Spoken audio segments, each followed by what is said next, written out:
iwe ni sababu ya kumweza kumwangamiza, na inakuwa ni kwa sababu ya hakidi tu, vifudo vya watu kwa ajili yako na hasadi za watu kwa ajili yako. Mwenyezi Mungu atulinde na matatizo haya ambayo hata Allah tabaraka wa taala anasema wa min sharri hasidin idha hasada. Sema unajilinda kwa Mwenyezi Mungu kutokana na shari za hasidi anapofanya uhasidi wake. Anasema fa innal hasada tadhhabu ila sahir. Anasema kwa sababu huyu mwenye hasidi anayekuchukia kwa uhasidi wake, yeye huwa anaenda kwa mchawi, kisha anapofika huko wataamurahu an ya'mala amalan ta'tili fihi hadhihi ash-shab alladhi kanat tuhibbu an tukhattiba ibnata fulanat binti fulani. Anasema mathalan anaenda kwa mchawi, kisha anamwambia mchawi, mimi nimekuja nataka Khadija binti Zubairi. Mathalan, samahani kama Khadija utanisikia ikawa ndio wewe, sio wewe nakusudia. Nasema kwamba mathalan anamkusudia fulani binti fulani, nataka asiolewe na fulani binti fulani. Khadija Zubairi asiolewe na Juma Abdallah mathalan. Kwa hiyo inafanyika hivyo, lakini sija kukusudieni ninyi ambao niliwatajeni.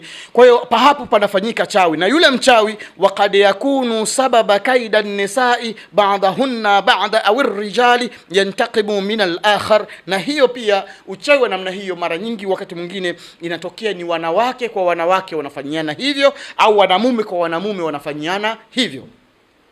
Kwa hiyo mwanamke mathalan, leo hii mtu ameoa wake wawili.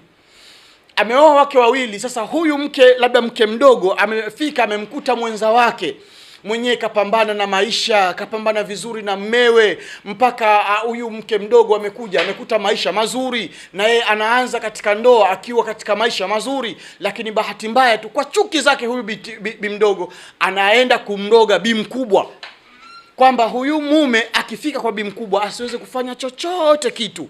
Yani kama ni nguvu za kiume zimuishie huyu mwanamume anapokuwepo huko, au akifika kwa bi mkubwa kule huyu mume hamchukie mke, yani na mambo kadha wa kadha. Lakini mume akirudi kwa bi mdogo, furaha, nderemo kama kawaida, maisha yanakwenda.